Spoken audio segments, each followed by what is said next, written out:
और इसी बीच एक बड़ी खबर, जहां वांगचुक ने केंद्रीय मंत्री जेपी नड्डा और जितेंद्र सिंह को लिखी चिट्ठी। बच्चों के खिलाफ कोई कार्रवाई ना हो, ये वांगचुक ने चिट्ठी में मेंशन किया है।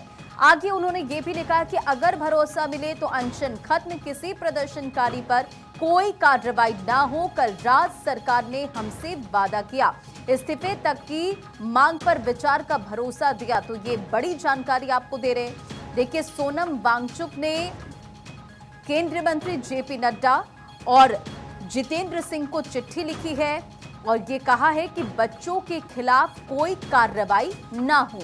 ये लिखा है कि अगर भरोसा मिले तो अनशन खत्म, किसी प्रदर्शनकारी पर कोई कार्रवाई ना हो। कल रात सरकार ने हमसे वादा किया। वांगचुक लिखते हैं कि इस्तीफे तक की मांग पर विचार का भरोसा दिया।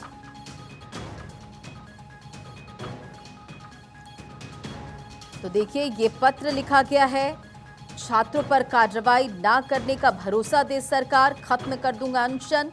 सोनम वांगचुक ने दरअसल ये चिट्ठी लिखी है और इन तमाम बातों का जिक्र चिट्ठी में किया गया है। जंतर मंतर की तमाम तस्वीरें आपने देखी, किस तरह से सोनम वांगचुक अनशन पर बैठे थे और अब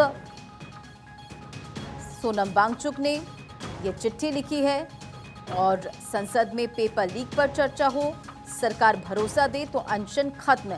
क्योंकि आप लगातार देख रहे हैं कि किस तरह से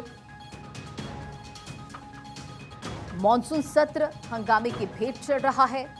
हालांकि किरण रिजिजू की तरफ से ये कहा गया है कि इस पर चर्चा होगी।